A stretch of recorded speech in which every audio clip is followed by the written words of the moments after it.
Hello friends, welcome to my channel. Shani Shanidev, इनका नाम सुनते ही मन में एक डर उत्पन्न हो जाता है, एक भय उत्पन्न हो जाता है। चाहे वो शनि की साढ़े साती हो या फिर शनि की ढैया हो या कोई भी शनि की महादशा अंतरदशा, कुछ भी यदि जीवन में कोई हमें बता देता है कि आपके ऊपर शनि की ढैया है या शनि की दशा है, महादशा है, तो मन में एक अनजाना भय और डर उत्पन्न हो जाता है कि अब तो बुरा होगा ही होगा, क्योंकि शनि की हम पर नज़र है। लेकिन ऐसा नहीं है। शनि एक ऐसे ग्रह है जो कि कर्म के अधिकारी हैं।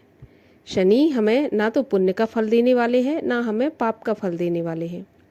हम जैसे कर्म करते हैं वैसा हमें फल मिलता चला जाता है। तो शनि से डरने की कोई भी आवश्यकता हमें नहीं होती है।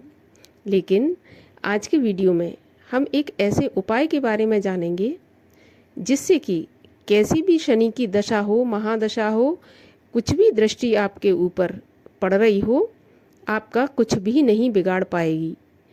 और ऐसा स्वयं शनिदेव को ही वरदान प्राप्त है कि यदि जो उपाय मैं बता रही हूँ वो उपाय कोई भी करता है तो शनिदेव स्वयं उसकी रक्षा करते हैं, उसको माला माल कर देते हैं।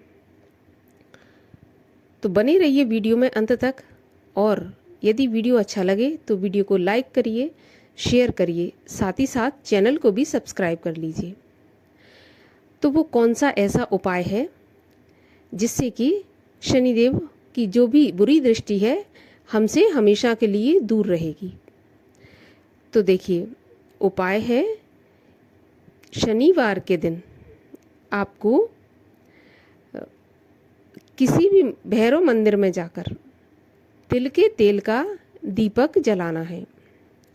अब यदि आप कहेंगे कि शनि की दशा चल रही है और दीपक जलाना है हमें भैरव मंदिर में जाकर, तो इसके पीछे एक बहुत ही सुंदर और प्रचलित कथा है। कथा है कि एक समय जब शनिदेव बचपन में हर जगह से तिरस्कार पाते थे, तो उन्होंने अपनी माँ से ये बात कही कि मुझे हर कोई तिरस्कृत करता रहता है। तब उनकी माँ ने, छाया ने, अपने मन में प्रण किया कि मैं अपने पुत्र को इतना बलशाली बनाऊंगी कि हर कोई उससे डरेगा। तब उन्होंने ब्रह्मा जी के पास जाकर गुहार लगाई। तब ब्रह्मा जी ने कहा कि आपके पुत्र को जैसा आप बनाना चाहती हैं वैसी शिक्षा केवल भगवान भोलेनाथ, जो कि भैरव के अवतार में है, वो ही दे सकते हैं। ऐसा सुनकर जब छाया देवी भैरवनाथ के पास गई और उन्होंने भैरवनाथ से प्रार्थना की कि भगवान, मेरे पुत्र को केवल और केवल आप ही प्रशिक्षित कर सकते हैं, जो कि पूरी 64 कलाओं से शिक्षा मैं दिलाना चाहती हूँ, उस प्रकार की शिक्षा आप दे सकते हैं। तो भैरवनाथ ने ये बात स्वीकार की और शनिदेव को पूरी जितनी भी शिक्षाएं थी वो सारी शनिदेव को दी। जब शनिदेव की शिक्षा पूरी हो गई तब उन्होंने भगवान भैरवनाथ से कहा कि मैं आपको कुछ गुरु दक्षिणा देना चाहता हूँ। तो भैरवनाथ ने कहा, आप कि क्या दे सकते हो गुरु दक्षिणा में? तो भैरवनाथ ने जब ऐसा कहा तो शनिदेव ने अपना मस्तक काटकर भैरवनाथ के चरणों में समर्पित कर दिया। लेकिन भैरवनाथ इससे प्रसन्न हो गए और उन्होंने दोबारा से उनका मस्तक जोड़ दिया। मस्तक जोड़ने के साथ साथ भैरवनाथ ने ये आशीर्वाद भी दिया कि शनिदेव, तुमने मुझे अपनी जो भक्ति है उससे प्रसन्न किया है, तो मैं तुम्हें ये वरदान देता हूँ कि, और गुरु दक्षिणा में तुमसे ये मांगता हूँ कि शनिवार के दिन जो भी भक्त मेरे यहाँ पर तिल के तेल का दीपक जलाएगा उस पर तुम अपनी को दृष्टि नहीं डालोगे। और भगवान भोलेनाथ ने ऐसा वचन शनिदेव से लिया और शनिदेव ने ऐसा वचन गुरु दक्षिणा के रूप में भैरवनाथ जी को दिया कि जो भी शनिवार के दिन आपके द्वार पर तिल के तेल का दीपक जलाएगा तो ना सिर्फ मैं अपनी कुदृष्टि उस पर नहीं डालूंगा, बल्कि मैं अपने आशीर्वाद से और अपनी कृपा से उसको माला माल भी कर दूंगा।